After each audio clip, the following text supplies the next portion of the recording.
Hi guys, we're here for the same edition that we have for the quadruple header that we have for today.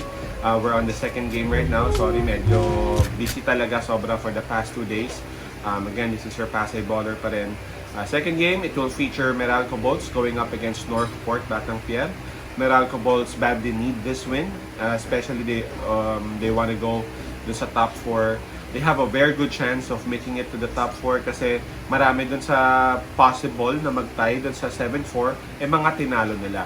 So if you guys are familiar with the quotient system, malamang sa malamang pag 5 kayo doon na nagtabla-tabla and say yung isa ka doon sa 5 na yon and tinalo mo yung 3 doon, malamang sa malamang pasok ka doon sa mga pagpipilian. Ay pasok ka doon sa mga kukunin pag quotient system ang ginamit. And Meralco is in that situation right now. So, medyo confident sila na kaya nila pumasok sa top 4. All they gotta do is make sure that they would get this win today. Now, how easy would that be? It's gonna be against Northport Batang Pier. Northport Batang Pier, they're just para bang nalulunod na bata, parang ganun yung nakikita ko sa kanila. Pero yung nalulunod na bata is talagang they're really trying hard, you know. Especially their star, Christian Stanhardinger. I really admire the pride of that dude.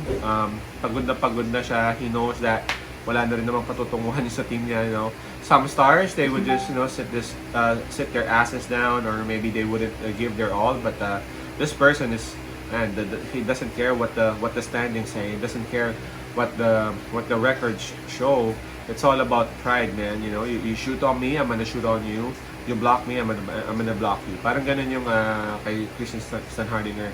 Hanggat kaya ko pang mag-basketball, mag-basketball ako. Literal na bukas bibig na siya. Naglalaro pa rin, regardless of the score. So, wala naman akong masabi doon sa star nila. It's just that kulang na kulang. Kahit yung mga katulong niya, actually, maganda naman ng ginagawa. Diba? Yung mga rookies niya, even Kelly Nabong, Taha, maasahan. Talagang kinakapos lang sa dulo. Kung mapapansin niyo mga laban ng Northport, hindi naman talaga siya yung tipong umpisa pa lang wala na. Siguro, except for one, and that's yung sa stock and text, yung umabot pa ng 30 mahigit yung lamang, diba? Pero yung iba talagang pumapalag naman sila, diba? Dikit, minsan lumalamang pa nga sila o kaya hahabol sila ng third quarter sometime. Pero sa dulo talaga bumibitaw. Sa dulo talaga lumalabas na yung pagod na lahat. Sa dulo lumilitaw yung wala na, foul trouble, grumaduate si ganun, kulang na tayo sa big, kulang na tayo sa shooting guard, mga tipong ganyan. So, I hope they'll be able to address and fix this sa susunod na conference. It's gonna be an easy win for Meralco. Meralco badly need this one. And I know Northport would want to get this win home, to take this win home, but yeah, I don't think Meralco would allow that to happen. So it's gonna be Meralco beating Northport for their last elimination game. Again, that's Meralco beating Northport over their last elimination game. So, daanan lang natin yung ng mga nagpapa shout out. As we speak, lamang NLEX kontra Firma.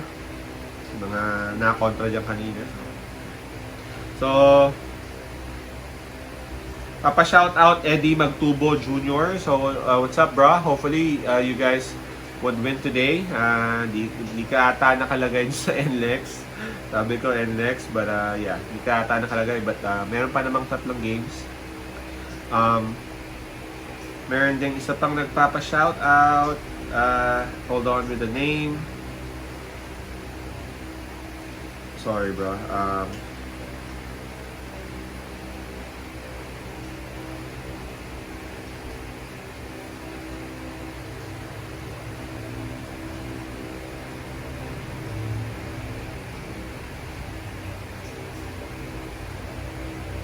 Sorry, guys. Ito pala. Sorry, I'm looking at another name. Papa shout out si John Lloyd Amador. John Lloyd, yeah, what's up, bro? Wherever you are. Salamat sa support, salamat sa pag-subscribe and pagtiwala din sa mga suggestions natin. He also would want to include yung mga tropa niya na si JR Daguro and John Delfin. So yon. Meron siya, sagot na raw niya yung pang Starbucks at pang pizza pagkapanalo. Which is, yeah, of course I appreciate that. But thank you guys sa support sa mga tropa mo. Shout out din wherever you guys are. Keep safe. Take care of your family. And again, responsible betting for tayo. Peace out. Pass and love. God bless.